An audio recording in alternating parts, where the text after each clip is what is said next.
तपाईले उठाउनु भएका मुद्दा कयौं सही छन् तर तपाई जिम्मेवार व्यक्तिले बोल्ने भाषा शैली चाहिँ टोले गुण्डाको जस्तो भयो भनेर टीका टिप्पणी गर्छन् के। अब यस्तो शब्द चाहिँ तपाईलाई भन्दा मिठो लाग्छ र प्रश्न गर्दा शब्द सोध्नुहुन्छ।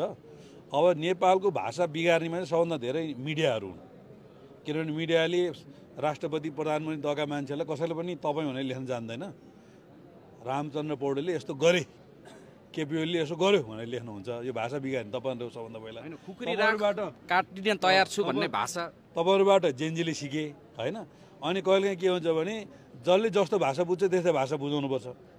अब हामीले चाहिँ के हो भने उनीहरूले बुझ्ने भाषामा मैले बुझाइदिएको हो। खुकुरी बिचमा राखौँ, छानबिन गरौँ, म काटिन तयार छु, दोषी देखेँ नदेखे तपाईँहरू काटिन तयार हो त भनेर जो तल्लो स्तरमा उत्रिएर अर्काको राजनीतिक जीवन, सामाजिक जीवन र चरित्र र सबै सक्ने ढङ्गले लागेका साथीहरूलाई मैले यो जवाफ दिएको हुँ।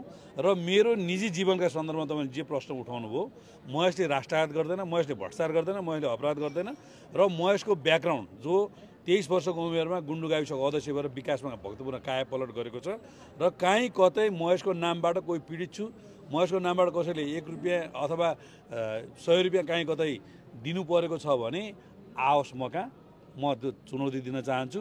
र मैले जुन गुण्डागर्दीका यो कस्तो भने हरुवा गोरुको के दाउ भन्छ हैन, त्यस्ता खालका दाउवारहरूलाई मैले केही भन्नु छैन। जस्तो तपाईको सक्रियता बढेपछि चाहिँ मेरो बारेमा कसैले गुण्डागर्दीको आरोप लाउँछ पुष्टि गर, मेरो राजनीतिक जीवनबाट म त्याग लिन पनि तयार छु र मैले पाउने पोस्ट पनि त्यसलाई दिन तयार छु। तपाईको सक्रियता बढेपछि चाहिँ गुण्डागर्दी मुलुकमा बढो भन्छन् के। त्यो खालको भाष्य यति बेला सामाजिक सञ्जालदेखि लिएर अन्यतिर चाहिँ टीका टिप्पणी त्यो भइरहेको। गुण्डागर्दी कहाँ बढ्यो, कसले बढाइरहेछ, कस्ता खालका मान्छेहरू संलग्न भइरहेछन्।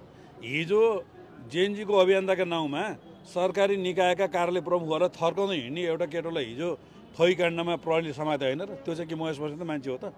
अनि सिंहदरबार अगाडि हतियार देखाएर होइन, लुटेको प्रहरीको हतियार देखाएर स्टन्टबाजी गर्ने मान्छेलाई गिरफ्तार गर्यो, त्यो महेश बस्नेत मान्छे हो त।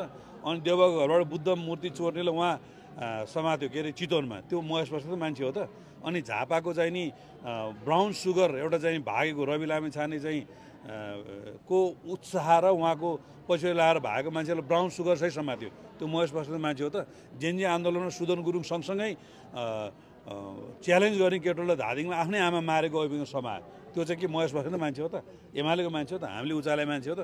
अनि काँक्रो चोरेर आफू खाने, बिहा चाहिँ अर्काको मुन्टातिर टाँसेर यसले चोरेर खाएको भनेर भन्ने र महेश बस्नेत र हामीसँग जोडेका कुनै साथी यस्ता कुनै काममा लागेका छन् भने र तपाईँहरू गुन्डु त नियमित आइरहनु भएको छ, आउनु होला। हाम्रो अध्यक्षजीको नियमित अहिले स्कटिङ पनि युवा सङ्घ र भूपू सैनिक प्रहरी सङ्गठनले गरेका छन्। मैले अस्ति जेएनजीका एउटा ओरिजिनल जेएनजीहरू म आएका थिएँ।